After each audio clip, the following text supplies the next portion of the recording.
Pablo Solón. Sabemos que la COP21, que se va a realizar en final de noviembre, diciembre en París, es un encuentro muy importante porque donde se debería decidir un nuevo acuerdo climático mundial.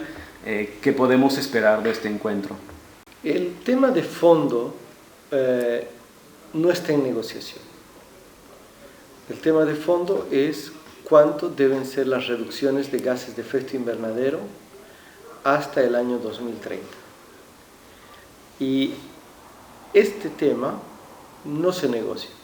O sea, es una negociación donde no se negocia el corazón que debería negociarse.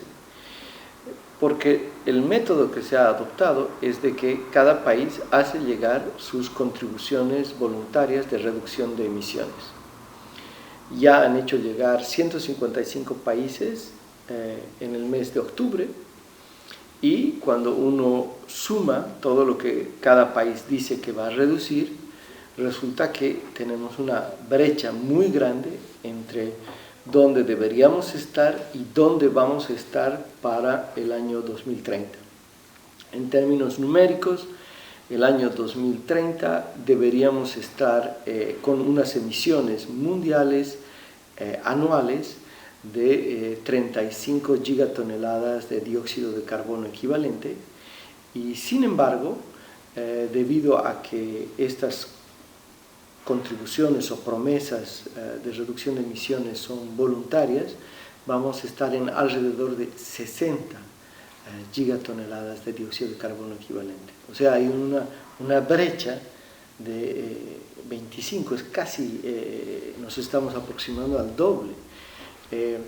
Y lo más importante, los científicos han dicho, debería darse el pico de emisiones durante esta década. En realidad debió haber sido el año pasado. El pico de emisiones quiere decir el momento en el cual las emisiones mundiales empiezan a decrecer. Y con las actuales ofertas de reducción de emisiones, no vamos a ver ese pico de emisiones ni siquiera hasta el año 2030. Entonces estamos en una situación extremadamente alarmante, preocupante, por lo que va a ser el Acuerdo de París. ¿Y a qué se debe esa falta de negociación sobre lo que realmente es importante, es decir, llegar a no sobrepasar las 35 gigatoneladas? Digamos, ¿es posible dentro del sistema actual llegar a un acuerdo más ambicioso o que respete las recomendaciones del GIEC? El problema es que la negociación ha sido diseñada así desde el Acuerdo de Cancún en el año 2010, desde el Acuerdo de Copenhague en 2009, en una forma tal donde no haya esta necesidad de primero acordar un objetivo, una meta, y luego distribuirse entre todos los países cuánto cada uno tiene que reducir según su población, su responsabilidad histórica, sus capacidades económicas y tecnológicas, que eso sería lo racional, ¿no? Lo racional sería, tenemos que llegar a esta meta, 35, y cuánto va a ser Europa, cuánto va a ser Estados Unidos, Rusia, Bolivia, etcétera, tomando en cuenta sus diferentes capacidades y responsabilidades. Pero la negociación fue hecha desde hace muchos años bajo una lógica distinta. No vamos a fijar una meta, sino cada uno dice lo que voluntariamente va a hacer. Entonces ya hemos visto que esto lleva a una situación en la cual lo que se plantea hacer por parte de los países es muy poco, y va a llevar a una situación donde la temperatura se va a disparar en el curso de las próximas décadas. Frente a eso, ¿cómo el movimiento social podría retomar la iniciativa? Sabemos que va a haber movilizaciones, pero ¿cómo podríamos hacer converger a la vez el movimiento ecologista, el movimiento obrero, para retomar la iniciativa sobre ese tema climático y imponer metas más ambiciosas? Bueno, yo creo que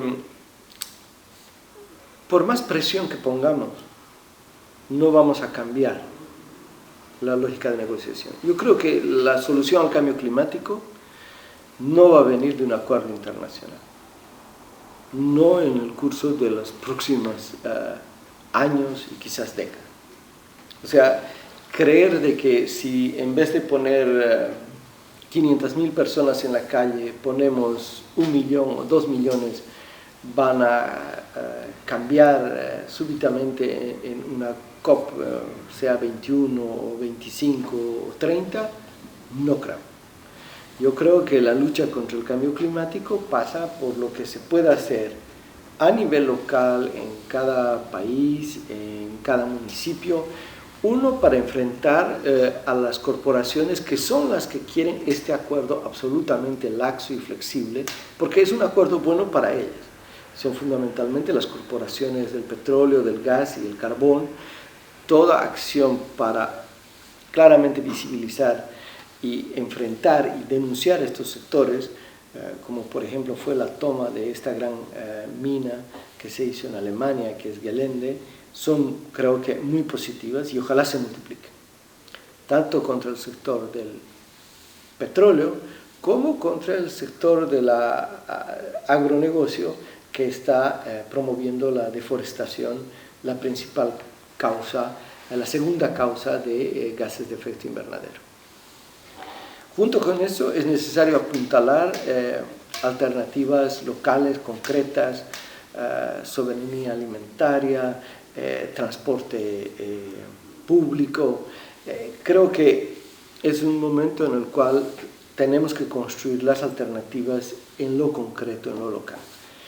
Y tercero, tenemos que imaginarnos y promover visiones de desarrollo que nos saquen de esta trampa en la que estamos, donde se ha asociado desarrollo a mayor extractivismo, desarrollo a mayor consumismo, a mayor extracción de combustibles fósiles, y es necesario avanzar en este sentido también.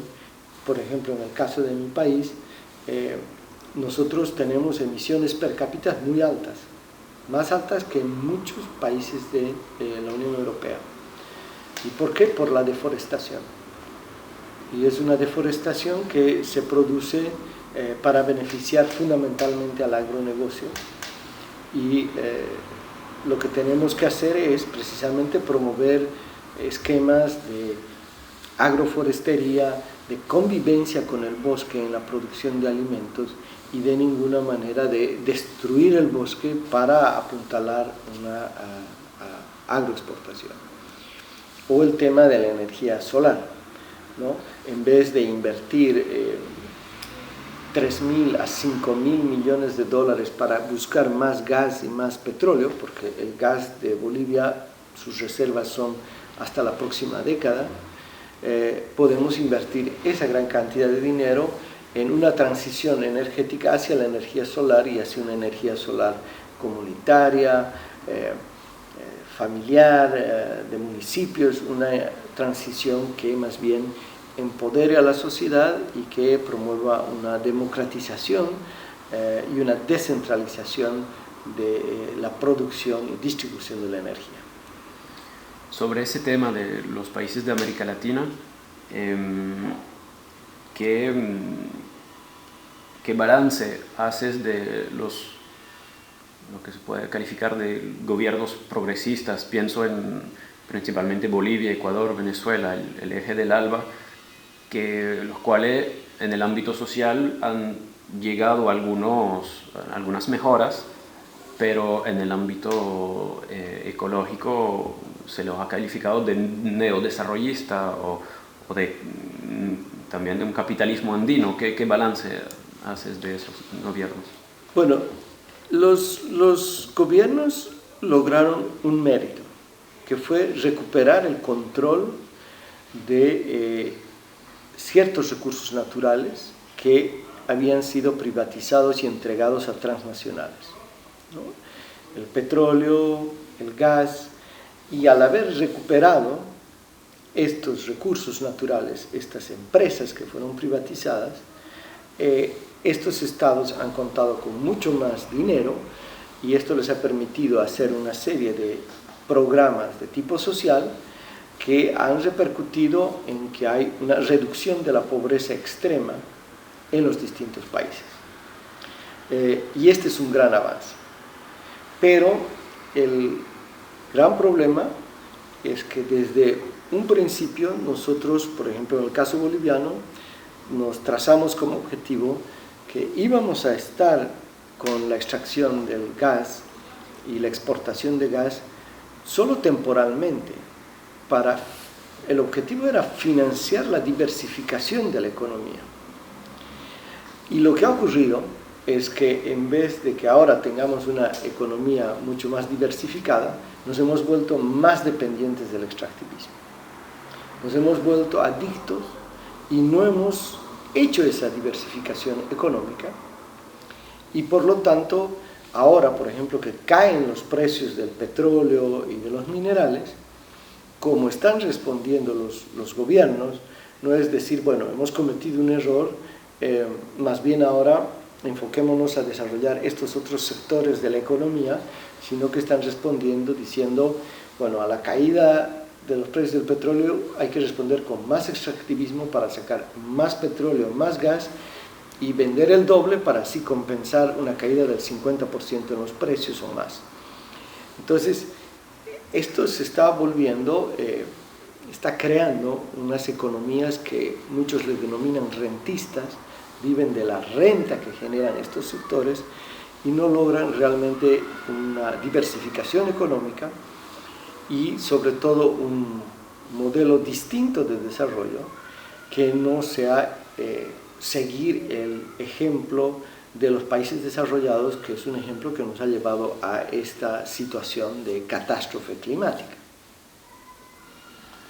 Y para terminar, ¿qué mensaje tendrías para esas miles de personas que van a converger en París para participar en las movilizaciones frente a, en relación a todo lo que discutimos, todo ese escenario? ¿Cuál sería tu mensaje?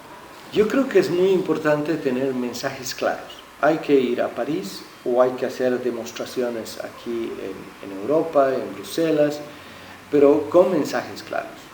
Esos mensajes tienen que ser, hay que dejar el 80% de los combustibles fósiles bajo tierra, tiene que haber cero deforestación para parar las emisiones de gases de efecto invernadero de este sector, y tenemos que tomar el tema de cambio climático.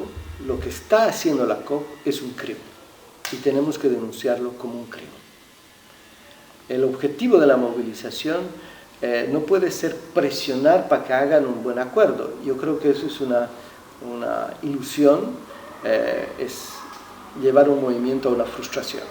El movimiento tiene que ser para denunciar la farsa de la COP21 en París, denunciar la farsa del acuerdo y precisamente decir de que hay que ponerle un alto a los crímenes climáticos que están ocurriendo ya en el planeta debido a esta inacción premeditada que están asumiendo los gobiernos para favorecer a las corporaciones transnacionales. Creo que en ese sentido es fundamental ir con mensajes muy contundentes para evitar que ocurra lo que pasó en Nueva York. En Nueva York el año pasado hubo una gran movilización, 400.000 personas en la calle, pero el mensaje era muy genérico. Era take action, tome acción. Entonces tenemos ahí Ban Ki-moon y otras figuras del ámbito político marchando y al día siguiente diciendo we take action, vamos a tomar acción, y la acción que toman es promover carbon pricing, que es una forma de promover nuevos mercados de carbono. Entonces, si uno va a una manifestación y si esta tiene un mensaje genérico, es mucho más fácil que sea capturada precisamente por aquellas fuerzas políticas y económicas que lo que quieren, en el fondo en París, es vender un mal acuerdo de manera consciente y más bien de esa forma ocultar y salvar su responsabilidad. Por eso es muy importante tener claras banderas de denuncia y tomar el tema climático como lo que es. Es un crimen contra la humanidad, es un crimen contra la naturaleza. Ya no es solamente un tema de modelos teóricamente de desarrollo, estamos hablando de cientos de miles de personas que mueren por año y de especies de la biodiversidad que nunca más veremos nosotros, nuestros hijos, nuestros nietos. Muchas gracias por la entrevista. Merci beaucoup.